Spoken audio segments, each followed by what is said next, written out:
स्वागत है आप सभी का हमारे चैनल पर। पिछली वीडियो में हमने साहित्य जो हमारा चैप्टर है वो चल रहा था, उससे रिलेटेड काफ़ी क्वेश्चंस किए थे। आज की इस वीडियो में भी हम साहित्य से रिलेटेड क्वेश्चंस को करेंगे। तो आइए शुरुआत करते हैं अपने पहले प्रश्न के साथ। The early Chauhan dynasties Rajasthan के किस प्रमुख इतिहासकार की रचना है? ऑप्शन है आपके पास, पहला डॉक्टर GN शर्मा, दूसरा GH ओझा, तीसरा डॉक्टर दशरथ शर्मा और चौथा VN रेऊ। इसका सही उत्तर है आपका option number 3, doctor Dashrath Sharma जो हैं उन्होंने लिखा है दी अर्ली चौहान डायनेस्टीज। और डॉक्टर दशरथ शर्मा जो हैं वे एक काफ़ी बड़े हिस्टोरियन रहे हैं राजस्थान के। यदि हम इनकी चर्चा करें तो इनका जन्म चूरू में हुआ था और इन्होंने दी अर्ली चौहान डायनेस्टीज लिखी है।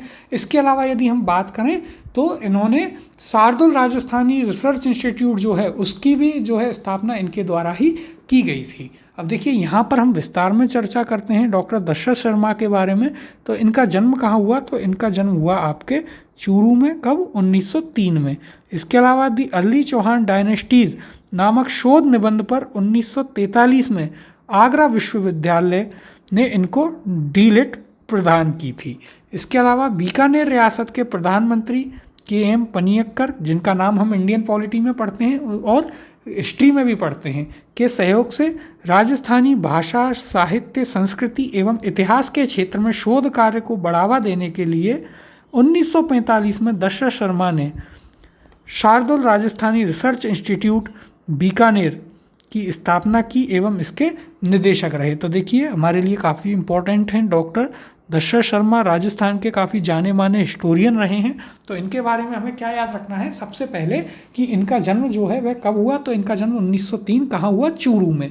इन्होंने दी अर्ली चौहान डायनेस्टीज लिखी है, जिसके लिए 1943 में आगरा यूनिवर्सिटी ने इन्हें डीलिट भी प्रदान की थी। 1945 में जो है इन्होंने जो है KM पनियक्कर जो बीकानेर के प्रधानमंत्री थे उनकी सहायता से Shardul institute, Rajasthani research institute की स्थापना करी बीकानेर में और उसके ये निदेशक भी बने।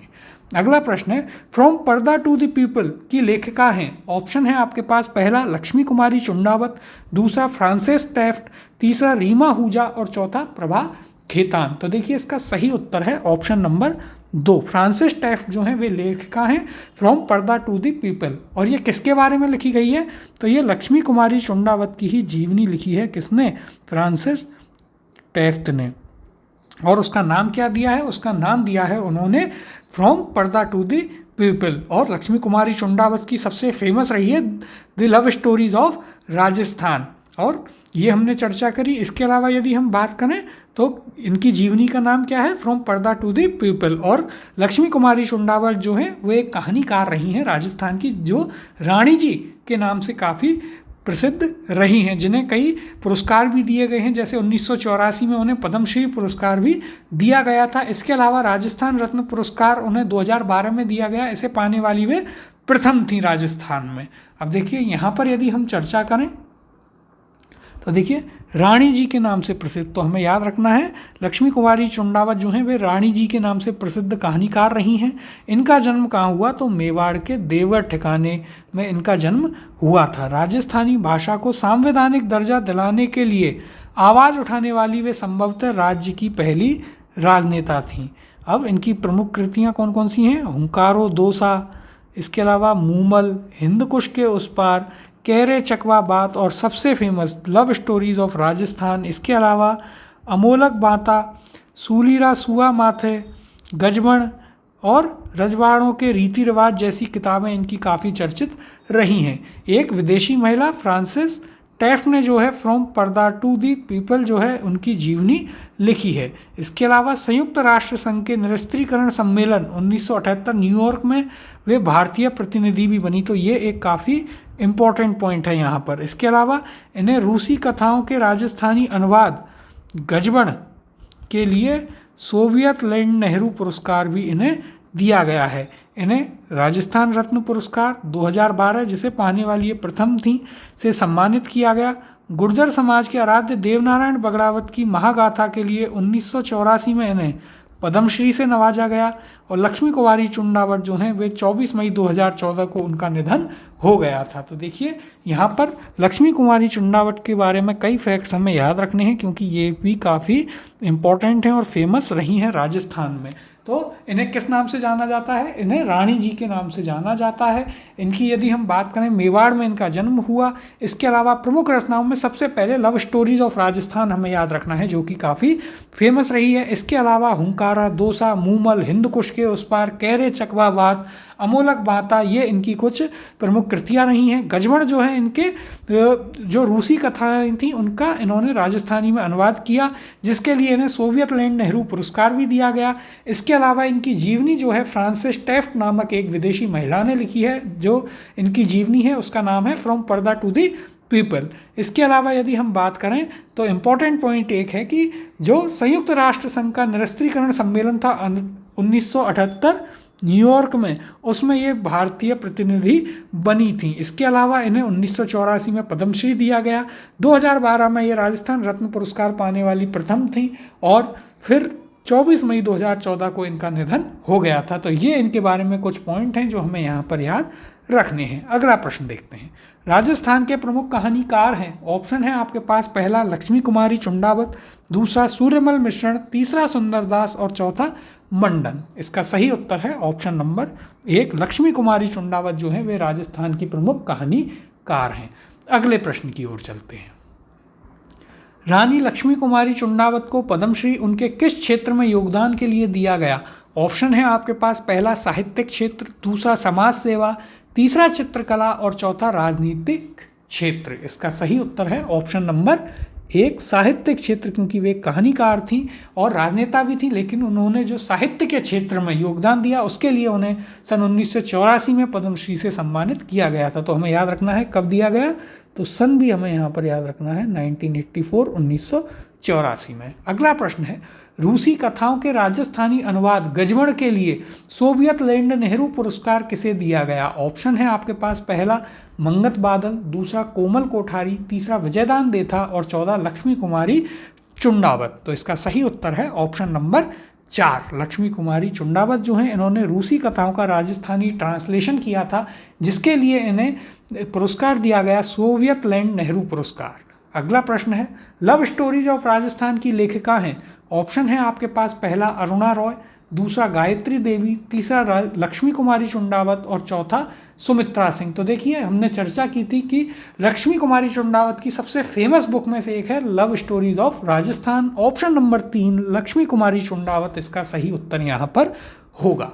अगला प्रश्न है, सम्राज्य कहा का रचयिता कौन था? ऑप्शन है आपके पास, पहला जिनपाल, दूसरा जिनेश्वर, तीसरा हरिभद्र सूरी और चौथा उद्योतन सूरी। इसका सही उत्तर है ऑप्शन नंबर 3, हरिभद्र सूरी। यदि हम बात करें हरिभद्र सूरी की रचनाओं की तो कौन कौन सी हैं, तो देखिए सम्राज्य कहा यानी कि सम्राज्य की कथा, इसके अलावा अनेकांत जयपात का, अनेकांतवाद प्रवेश, षडदर्शन समुच्चय, शस्त्र वार्ता समुच्चय, धूर्ताख्यान और योग शतक जो हैं इनकी प्रमुख कृतियां हैं। किसकी? हरिभद्र सूरी की, जो कि आपके एक जैन मुनि रहे हैं। अगला प्रश्न देखते हैं, साहित्य अकादमी पुरस्कृत कृति पग फेरो रचना है किसकी? और बताना है हमें। ऑप्शन है यहाँ पर, पहला विजयदान देथा, दूसरा चंद्र सिंह, तीसरा गुलाब चंद्र और चौथा मणि मधुकर। इसका सही उत्तर है ऑप्शन नंबर 4, मणि मधुकर की रचना है आपकी पग फेरी, जो कि साहित्य अकादमी पुरस्कार भी उसके लिए उन्हें मिला था। अब यदि हम इनकी बात करें तो देखिए इनके कुछ और भी प्रसिद्ध ग्रंथ रहे हैं, जैसे कालो घोड़ो, हवा में अकेले, इसके अलावा पग फेरो, ये इनके प्रमुख ग्रंथ रहे हैं। यहाँ पर यदि हम बात करें मणि मधुकर की, तो देखिए हिंदी व राजस्थानी भाषा के रचनाकार मणि मधुकर ने पग फेरो, भरत मुनि के बाद रसगंधर्व, सुधी सपनों की तीर, कालो घोड़ो जो अभी हमने बताया, हवा में अकेले नामक प्रसिद्ध ग्रंथों की इन्होंने रचना की है। अगला प्रश्न है, निम्न में से कौन सी कृति या रचना मणि मधुकर की नहीं है? ऑप्शन है आपके पास, पहला पग फेरो, दूसरा सुधी सपनों के तीर, तीसरा रसगंधर्व और चौथा जामारो। तो देखिए यहाँ पर जो है ऑप्शन नंबर 4 जामारो इसका उत्तर होगा, हमने अभी पढ़ा। पग फेरो, सुधी सपनों के तीर, रसगंधर्व, इसके अलावा कालो घोड़ो, हवा में अकेले, भरत मुनि के बाद, ये सभी जो है आपके मणि मधुकर की रचनाएं हैं। तो ये हमें यहाँ पर याद रखना है। अगले प्रश्न की ओर चलते हैं। श्रृंगार हार ग्रंथ की रचना किसने की है? ऑप्शन है आपके पास, पहला महाराणा कुंभा, दूसरा महाराजा हम्मीर, तीसरा महाराजा मानसिंह और चौथा महाराजा विग्रहराज। तो इसका सही उत्तर है आपका ऑप्शन नंबर 2। इसकी रचना जो है रणथंभौर के महाराजा हम्मीर के द्वारा की गई थी। यहाँ पर यदि हम बात करें श्रृंगार हार की, तो देखिए रणथंभौर शासक हम्मीर द्वारा 13वीं शताब्दी में रचित इस ग्रंथ में 20 भाषा रागों, 15 जनक रागों व 58 देशी रागों का वर्णन हमें यहाँ पर मिलता है। अगला प्रश्न है, प्रबंध कोश नामक पुस्तक का लेखक कौन है? ऑप्शन है आपके पास, पहला राजशेखर, दूसरा कान्हड़देव, तीसरा नैण सिंह और चौथा हेमचंद्र सूरी। इसका सही उत्तर है आपका ऑप्शन नंबर 1। राजशेखर जो है वह प्रबंध कोश का आपका लेखक है। अगला प्रश्न है, निम्नलिखित में से कौन सा साहित्यिक कृति और लेखक सही सुमेलित नहीं है? ऑप्शन दिए गए हैं, पहला प्रबंध चिंतामणि मेरुतुंग, दूसरा राजवल्लभ मंडन, तीसरा पार्श्वनाथ चरित्र श्रीधर और चौथा प्रबंध कोश चंद्रशेखर। तो देखिए यहाँ पर आपका सही सुमेलित नहीं है ऑप्शन नंबर 4, जो कि इसका सही उत्तर होगा। प्रबंध कोश जो है चंद्रशेखर के द्वारा लिखित नहीं है, प्रबंध कोश को लिखा है किसने? राजशेखर ने। तो ये हमें यहाँ पर याद रखना है। अभी हमने इसकी जस्ट यहाँ पर चर्चा भी की थी। अगला प्रश्न है, गलालेंग वीर काव्य की स्थापना किसने की? ऑप्शन है आपके पास, पहला कन्हैयालाल सेठिया, दूसरा मुरारीदान, तीसरा केशव दास और चौथा अमरनाथ जोगी। इसका सही उत्तर है आपका ऑप्शन नंबर 4। अमरनाथ जोगी के द्वारा गलालेंग वीर काव्य की रचना की गई थी। यदि हम इसकी बात करें तो देखिए यह किसके द्वारा लिखी गई है? तो यह लिखी है आपके किसने? अमरनाथ जोगी ने। गलालेंग या गुलाल सिंह की कथा ऐसे बोलते हैं। अब यदि हम बात करें तो देखिए कणाड़ा का जो युद्ध हुआ था, लड़ाई हुई थी, उसमें गुलाल सिंह जो है वीरगति को प्राप्त हुए और उन्होंने जो है उन्हीं के ऊपर यह जो है अमरनाथ जोगी ने लिखी है। यहाँ पर यदि हम इसकी चर्चा करें देखिए विस्तार में, तो कणाड़ा की लड़ाई में गुलाल सिंह वीरगति को प्राप्त हुआ। कालू कणाड़िया की बेटी फूल के आग्रह पर, तो हमें याद रखना है, फूल के आग्रह पर ठाकरड़ा के जोगी अमरनाथ ने गलालेंग गुलाल सिंह की कथा को गीतबद्ध किया, जिसके लिए डूंगरपुर के मारावल ने उसे जागीर भी मिली थी। इसकी शुरुआत ठकराड़ा गांव के अमरनाथ जोगी ने गलालेंग के वीर कारनामों को एक कविता के रूप में प्रस्तुत करके की थी। बागड़ क्षेत्र दक्षिण राजस्थान डूंगरपुर बांसवाड़ा में गलालेंग नामक लोक कविताओं में लोक देवी देवताओं को देवता के रूप में प्रस्तुत कर उनके गुण एवं कर्मों के चमत्कार को वर्णित किया जाता है और इसे तंबूरा पर जोगी लोग गाते हैं। तो हमें याद रखना है कि गलालेंग पर वीर काव्य की स्थापना किसने की? तो ये आपके इसकी स्थापना करी थी किसने? तो इसकी स्थापना की गई थी आपके अमरनाथ जोगी के द्वारा। यह हमें याद रखना है। अब आगे अगला प्रश्न देखते हैं, सुमेलित नहीं है। और पहला है बीसल देव रासो नरपत नाल है, दूसरा यहाँ पर क्या दिया गया है? खुमार रासो दलपत विजय, तीसरा वेली कृष्ण रुक्मणीरी पृथ्वीराज राठौड़ और चौथा राव जयसिरो छंद शिवदास गागड़। तो देखिए यहाँ पर आपका ऑप्शन नंबर 4 सुमेलित नहीं है, इसलिए इसका सही उत्तर होगा ऑप्शन नंबर 4 राव जयसिरो छंद। ये जो है शिवदास गागड़ के द्वारा नहीं लिखी गई है, बल्कि यह किसके द्वारा लिखी गई है? तो ये सूजा जी जो थे उनके द्वारा यह लिखी गई है। किसके बारे में लिखी गई? तो बीकानेर के राव जयसी के बारे में। यहाँ पर यदि हम बात करें राव जयसिरो छंद की, तो यह बीकानेर के राव जयसी की प्रशंसा में सूजा जी या फिर वीटू सूज नागरजोत ने इस ग्रंथ की रचना की है। अगला प्रश्न है, राव जयसिरो छंद के लेखक कौन थे? ऑप्शन है आपके पास, पहला GH ओझा, दूसरा बीठू सूजा, तीसरा बांकी दास और चौथा नरपत नाल है। इसका सही उत्तर है आपके पास ऑप्शन नंबर 2 बीठू सूजा। अगला प्रश्न है, निम्न में से कौन राजस्थानी काव्य भरतेश्वर बाहुबली घोर के रचयिता हैं? ऑप्शन है आपके पास, पहला चंद्रबरदाई, दूसरा शिवदास, तीसरा कृपाराम और चौथा ब्रजसेन सूरी, वज्रसेन सूरी। इसका सही उत्तर है ऑप्शन नंबर 4। भरतेश्वर बाहुबली घोर के रचयिता कौन है? वज्रसेन सूरी। आप ऐसे भी देख सकते हैं कि बाहुबली जो है ये आपके जैन भगवान को माना गया है, और जैन यहाँ पर साधु नाम कौन सा दिख रहा है? तो वह है आपका वज्रसेन सूरी। अब यदि हम इसकी बात करें तो देखिए, राजस्थानी भाषा में लिखित सबसे प्राचीन जैन ग्रंथ वज्रसेन सूरी का कौन सा ग्रंथ है? भरतेश्वर बाहुबली घोर है। तो ये हमें याद रखना है, इम्पोर्टेंट है कि राजस्थानी जो भाषा है उसमें सबसे प्राचीन जैन ग्रंथ किसने लिखा? वज्रसेन सूरी ने। कौन सा? भरतेश्वर बाहुबली घोर। और ज्ञातव्य है कि भरतेश्वर बाहुबली रास शालिभद्र सूरी द्वारा रचित है। तो ये दो हैं एक जैसे। भरतेश्वर बाहुबली रास वो शालिभद्र ने लिखा है, और भरतेश्वर बाहुबली घोर जो है वह आपके किसने लिखी है? वह वज्रसेन सूरी ने लिखी है। तो ये हमें यहाँ पर याद रखना है। अगला प्रश्न है, निम्न में से कौन सा एक उपन्यास रांगे राघव द्वारा लिखित नहीं है? ऑप्शन है यहाँ पर, पहला मुर्दों का टीला, दूसरा कब तक पुकारूं, तीसरा सीधा साधा रास्ता और चौथा मिट्टी का कलंक। तो देखिए यहाँ पर जो रांगे राघव ने नहीं लिखा है वह है आपका मिट्टी का कलंक, यानी कि ऑप्शन नंबर 4 इसका सही उत्तर होगा।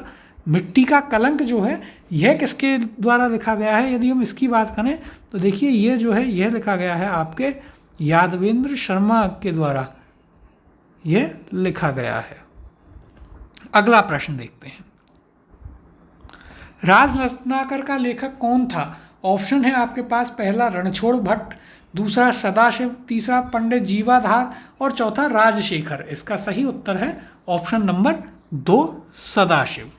अगला प्रश्न है, राज विनोद का रचयिता कौन था? ऑप्शन है आपके पास, पहला नरोत्तम, दूसरा सदाशिव भट्ट, तीसरा श्यामल और चौथा किशोर दास। इसका सही उत्तर है ऑप्शन नंबर 2 सदाशिव भट्ट। अब यदि हम बात करें राज विनोद की तो सदाशिव भट्ट ने इसे लिखा था, और इसमें बीकानेर के बारे में हमें जानकारी मिलती है। तो देखिए यहाँ पर यदि हम बात करें राज विनोद तो ये भट्ट सदाशिव या फिर सदाशिव भट्ट द्वारा लिखित ग्रंथ है, जिससे आपको बीकानेर राज्य की सामाजिक, आर्थिक एवं सैनिक स्थिति के बारे में जानकारी प्राप्त होती है। अगले प्रश्न की ओर चलते हैं,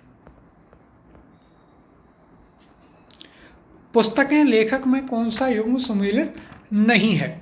ऑप्शन है आपके पास, पहला नागदमन साया झूला, दूसरा सूरसिंह रघुछंद माधोदास चारण, तीसरा जस रत्नाकर विट्ठल दास और चौथा राज विनोद जगजीवन भट्ट। तो यहाँ पर सही सुमेलित नहीं है आपका ऑप्शन नंबर 4, यही इसका उत्तर होगा। राज विनोद जो है वह जगजीवन भट्ट के द्वारा रचित नहीं है, यह आपके सदाशिव भट्ट के द्वारा रचित है। तो ये हमें यहाँ पर याद रखना है, और इसमें हमें किसकी जानकारी मिलती है? राज विनोद में हमें जो है बीकानेर राज्य के बारे में काफ़ी जानकारी प्राप्त होती है। अगला प्रश्न है, म्यूटनीज इन राजपूताना नामक पुस्तक के लेखक कौन हैं? ये हम 1857 की क्रांति वाला जो चैप्टर है उसमें भी कर चुके हैं, तो ये आपको आना चाहिए। ऑप्शन है, पहला IT पृचार्ड, दूसरा नाथूराम खड़गावत, तीसरा माइकल एडवर्ड और चौथा जबर सिंह। इसका सही उत्तर है ऑप्शन नंबर 1 IT पृचार्ड जो है उन्होंने म्यूटनीज इन राजपूताना लिखी है। नाथूराम खड़गावत जो है उन्होंने भी 1857 की क्रांति के ऊपर एक पुस्तक लिखी है, जिसका नाम आप कमेंट में लिखेंगे, जो हम 1857 की क्रांति में पढ़ चुके हैं। यदि आपने वो क्लास की होगी तो आपको यह प्रश्न जरूर आएगा। अगला प्रश्न है, आचार्य महाप्रज्ञ की कृति निम्न में से कौन सी है?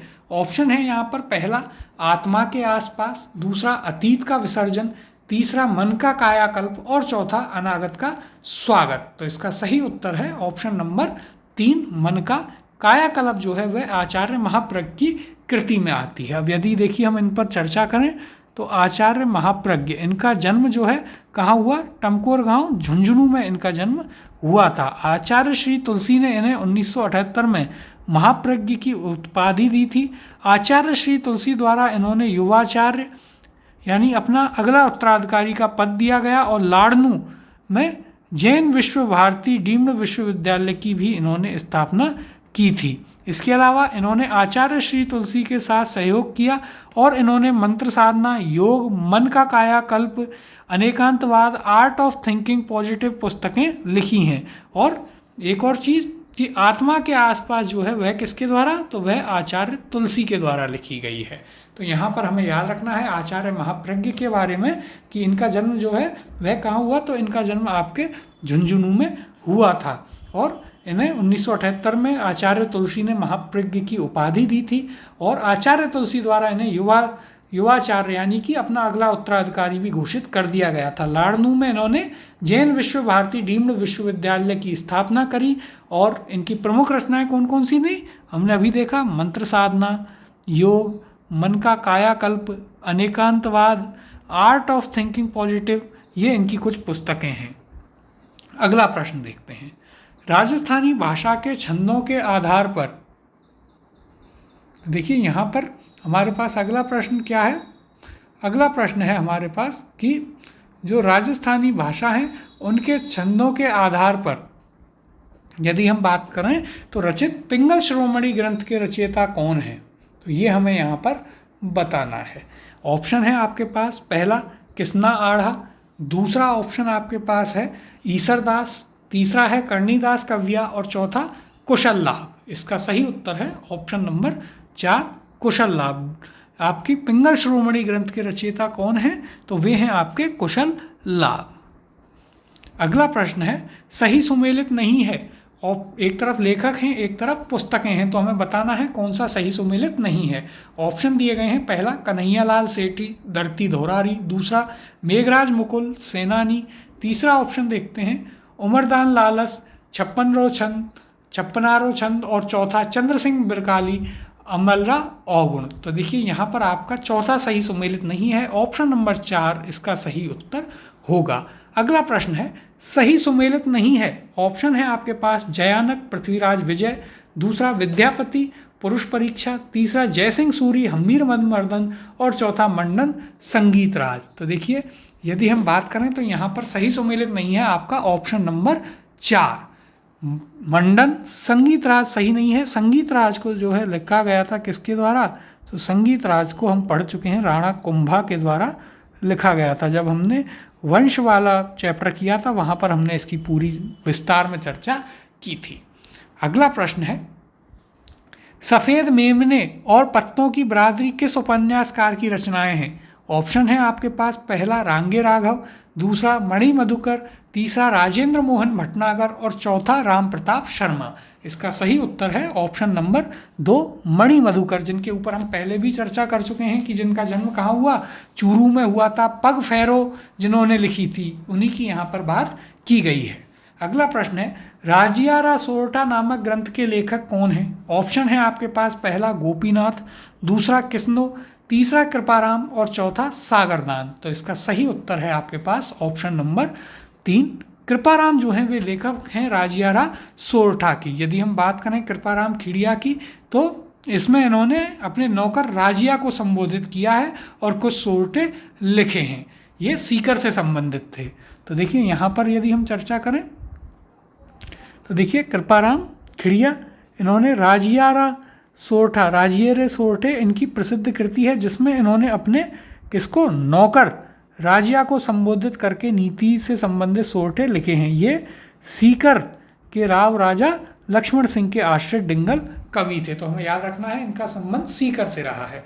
अगला प्रश्न है सूरज प्रकाश ग्रंथ में किस राज्य के शासकों की जानकारी हमें मिलती है। ऑप्शन है इसके, पहला जैसलमेर, दूसरा जोधपुर, तीसरा चित्तौड़गढ़ और चौथा बीकानेर। इसका सही उत्तर है आपके पास ऑप्शन नंबर 2 जोधपुर। सूरज प्रकाश जो ग्रंथ है उसमें हमें जोधपुर राज्य के शासकों के बारे में जानकारी मिलती है। यदि हम बात करें किसने लिखा सूरज प्रकाश, तो यह वीरभाण रत्नू जो थे उनके द्वारा लिखा गया है। तो हमें यहाँ पर नाम याद रखना है किनका, तो हमें नाम याद रखना है यहाँ पर आपके वीरभाण रत्नू का।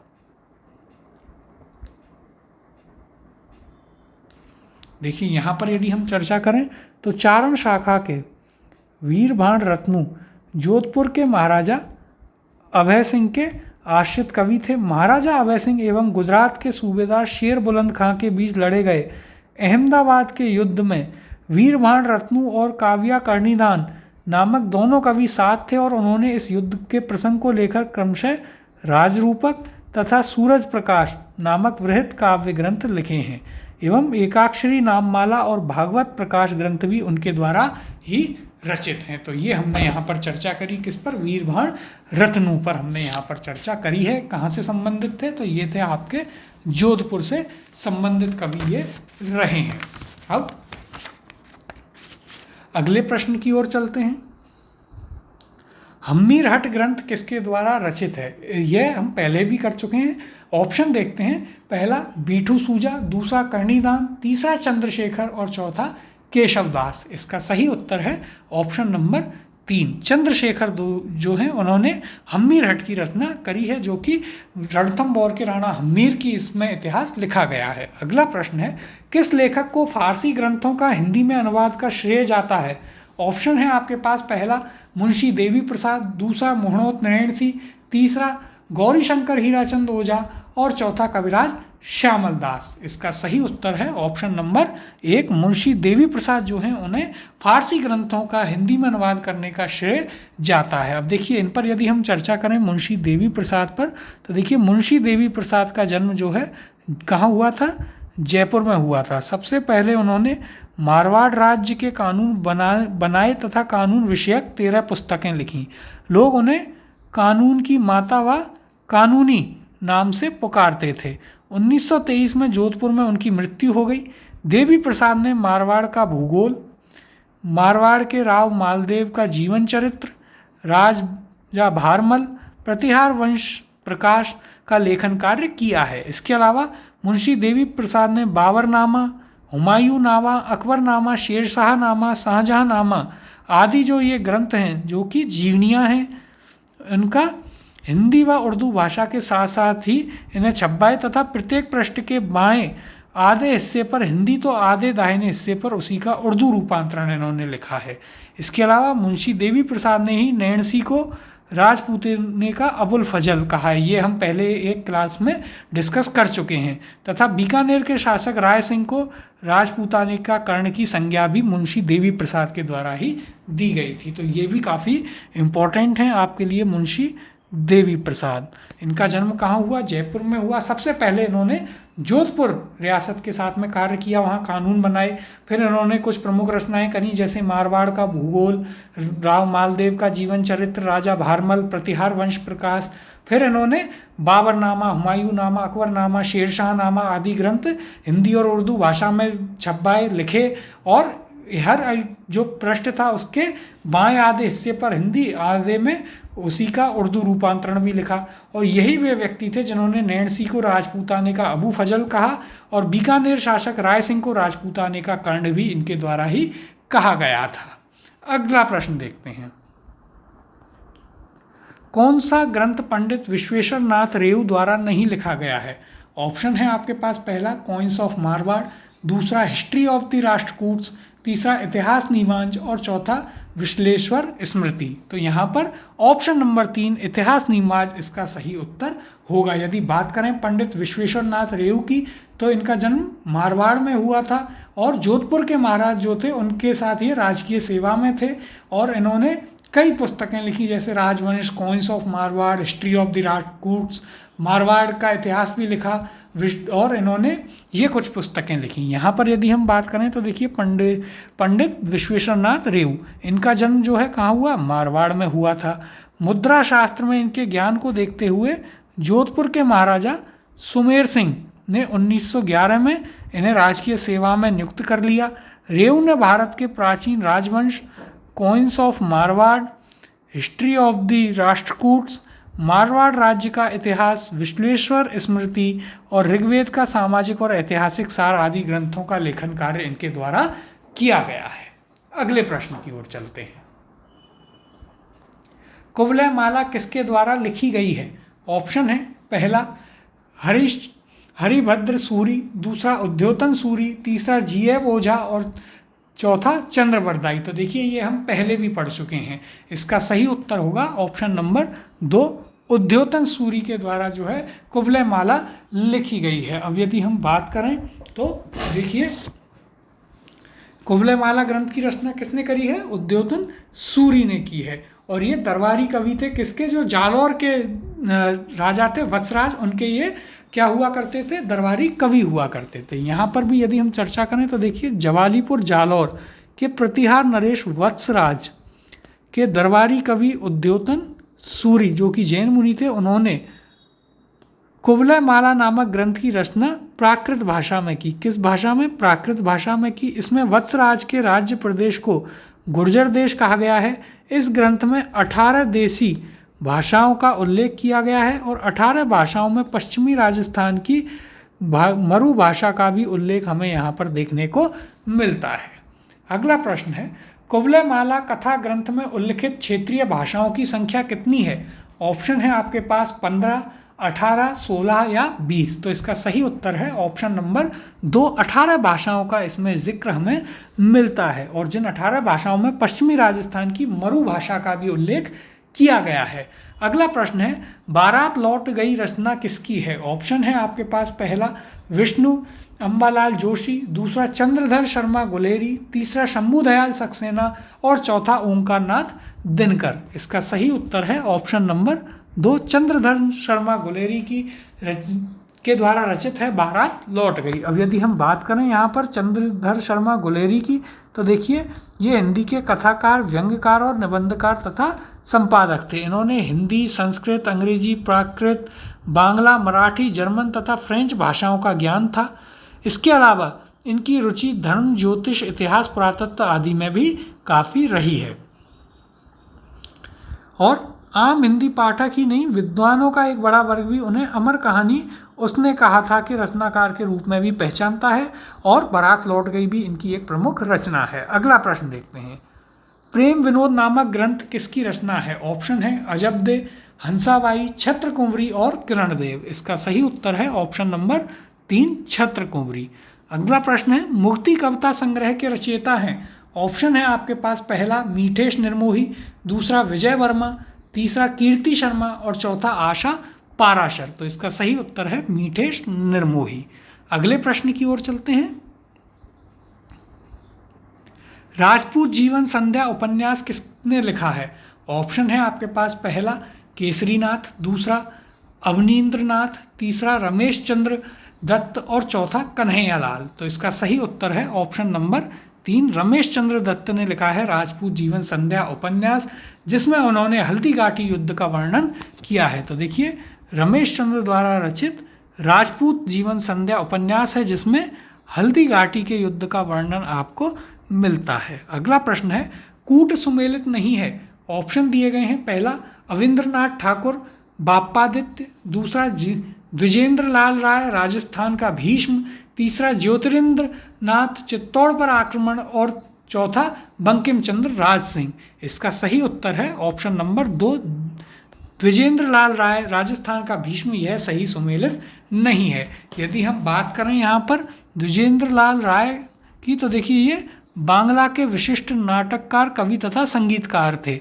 वे अपने पौराणिक एवं ऐतिहासिक राष्ट्रवादी नाटकों एवं द्विजेंद्र गीति नामक गीतों के लिए प्रसिद्ध हैं। द्विजेंद्र लाल राय के प्रसिद्ध नाटकों में उल्लेखनीय कौन कौन से हैं? एक घरे, कल्कि अवतार, विरह, सीता आदि फेमस हैं। अगला प्रश्न देखते हैं। तो देखिए कुछ प्रश्न ऐसे भी आते हैं जो कि काफ़ी अटपटे होते हैं। सुमेलित कीजिए। एक तरफ राजस्थानी पद्य साहित्य का प्रकार है और दूसरी तरफ काव्य रचना है, इन्हें हमें सुमेलित करना है। तो देखिए पद्य साहित्य के प्रकार में कौन कौन से दे रखे हैं? नृत्य संगीत मूलक काव्य, चरित्र मूलक काव्य, मंगल मूलक काव्य और प्रेम मूलक काव्य। फिर काव्य रचना में दिए हुए हैं हरिपिंगल, बीसलदेव रासो, चरचरी और धवल। अब देखिए इन्हें हम सम्मिलित करते हैं तो नृत्य संगीत मूलक काव्य जो है यह आपका चरचरी से मिलेगा। फिर चरित्र मूलक काव्य यह आपका हरिपिंगल से मैच होगा 1 से। मंगल मूलक काव्य यह आपका धवल 4 से मैच होगा और प्रेम मूलक काव्य यह आपका 2 बीसलदेव रासो से मैच होगा। तो यहाँ पर हमारे पास क्या बना है? यहाँ पर कूट हमारा बना है क्या 3, 1, 4, 2 जो कि आपका option number 1 A3B1 C4 D2 होगा। अगला प्रश्न है अंग्रेजों को मुल्करा मीठा ठग किसने कहा? ऑप्शन दिए गए हैं आपको। पहला नाथू सिंह महियारिया, दूसरा शंकरदास सामोर, तीसरा केसरी सिंह बारठ और चौथा बांकीदास। इसका सही उत्तर है ऑप्शन नंबर 2, शंकरदास सामोर जो थे उन्होंने अंग्रेजों को मुल्करा मीठा ठग कहा था। अगला प्रश्न है रिंदरोही किसकी रचना है? ऑप्शन है आपके पास, पहला मालचंद तिवारी, दूसरा चंद्र प्रकाश देवल, तीसरा पारस अरोड़ा और चौथा अर्जुन देव चारण। इसका सही उत्तर है ऑप्शन नंबर 4, अर्जुन देव चारण। अगला प्रश्न है निम्नलिखित लेखकों में से कौन ए हिस्ट्री ऑफ राजस्थान के लेखक हैं? ऑप्शन है आपके पास, पहला रीमा आहूजा, दूसरा सतीश चंद्रा, तीसरा सुमित सरकार और चौथा आरसी मजूमदार। इसका सही उत्तर है ऑप्शन नंबर 1, रीमा आहूजा। अगला प्रश्न है साहित्यिक रचना और उसके साहित्यकार के गलत युग्म का चयन कीजिए। ऑप्शन है आपके पास, पहला वीर सत्सई, सूर्यमल मिश्रण, दूसरा एकलिंग महात्म्य चंद्र प्रकाश देवल, तीसरा चेतावीरा चूंटिया केसरी सिंह बारठ और चौथा ढोला मारूरा दूहा कवि कल्लोल। तो देखिए यहाँ पर सही सुमेलित नहीं है आपका ऑप्शन नंबर 2, एकलिंग महात्म्य जो है यह चंद्र प्रकाश देवल के द्वारा नहीं बल्कि यह महाराणा कुंभा के द्वारा रचित है। अगला प्रश्न है मारवाड़ म्यूरल्स के लेखक कौन हैं? यह प्रश्न भी हम पहले एक चैप्टर में कर चुके हैं, पेंटिंग्स में भी हम इसे देख चुके हैं। ऑप्शन है जयसिंह नीरज, दूसरा राम अवतार अग्रवाल, तीसरा महाराजा भक्त सिंह और चौथा सावन सिंह। इसका सही उत्तर है ऑप्शन नंबर 2, राम अवतार अग्रवाल। अगला प्रश्न देखते हैं शोक शतक के लेखक कौन हैं? ऑप्शन है आपके पास, पहला केसरी सिंह, दूसरा उमरदान, तीसरा बाला बख्श और चौथा नाथुदान। इसका सही उत्तर होगा ऑप्शन नंबर 3, बाला बख्श। अगला प्रश्न देखते हैं राजस्थानी रामायण का रचनाकार किसे माना जाता है? ऑप्शन है आपके पास सहजोबाई, समर्थदास मनीषी, समय सुंदर और सीताराम केसरिया। इसका सही उत्तर है ऑप्शन नंबर 3, समय सुंदर जो हैं उन्हें राजस्थानी रामायण का रचनाकार माना जाता है। अगला प्रश्न है राजस्थानी की एक प्रारंभिक रचना रणमल छंद के रचनाकार थे। ऑप्शन है पहला शिवदास, दूसरा हरिभद्र सूरी, तीसरा बादर और चौथा श्रीधर व्यास। इसका सही उत्तर है ऑप्शन नंबर 4, श्रीधर व्यास जो हैं वे रणमल छंद के रचनाकार थे। तो ये थे हमारे आज के प्रश्न।